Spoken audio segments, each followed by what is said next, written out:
top 5 strangest places I've ever covered an event, I've got to start with the rooftop of Union Market in Washington, D.C. It was for World Team Tennis for CBS, and the Washington Castles would host any of the other teams. And we would do games on the rooftop of this market, which is basically street food and little shops and bars. And then right above, we'd be broadcasting a tennis match on top. That was one of the coolest, if not strangest, I've ever done. And then the Palestra for college basketball. The Palestra is a storied, hallowed ground in the basketball world in Philadelphia. It feels like you're in a scene from Hoosiers. I even went into both locker rooms before the game, and it looks like you're in Hoosiers. Just, you can't even imagine a basketball team can fit in this tiny locker rooms. The whole arena has no AC. And for my game, which was Iowa versus Penn State, which ended up being a riveting game, Penn State wins as they're making a push for their amazing 2019-2020 season. That was such a comeback story in itself.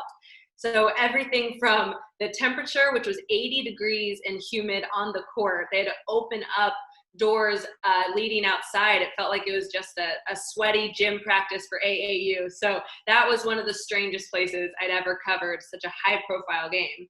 And then the college football, I had Yale versus Harvard at Fenway Park a couple of years ago. And that was so exciting because that game, in preparing for that game, I learned so much of the history in the Ivy League, let alone Yale versus Harvard, and the hatred amongst those two schools. And then you put it at a venue that has so much history and importance and significance in the sports world as Fenway Park. And I got to do hits at the Green Monster and outside walking into the stadium. So everything about that game was so exciting because the product off the field was just as interesting as the matchup, if not more. So to be at Fenway Park and to be reporting at a game was a major highlight for me. And then anytime a bowl game gets put in kind of a goofy place, like I did the Cheez-It Bowl and the Cactus Bowl, both at Chase Field.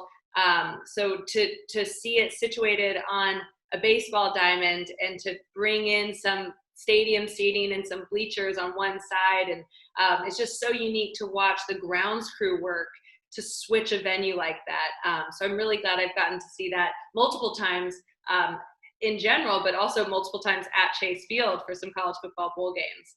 And then also anytime I've done a football game in a soccer stadium. So Ravens at Chargers, I did that. That was at StubHub Center where the Chargers were playing.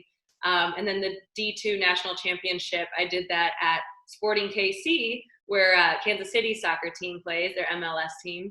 And I also did the FCS championship at Toyota Stadium, which is where FC Dallas plays. So everything about that environment, from the more shallow bowl to the full circle around bowl, to the locker rooms, to everything, is so different for a soccer game versus a football game at NFL or college football level. So anytime it's plucked out of its original environment and put somewhere it doesn't necessarily belong, adds a whole new element to the game.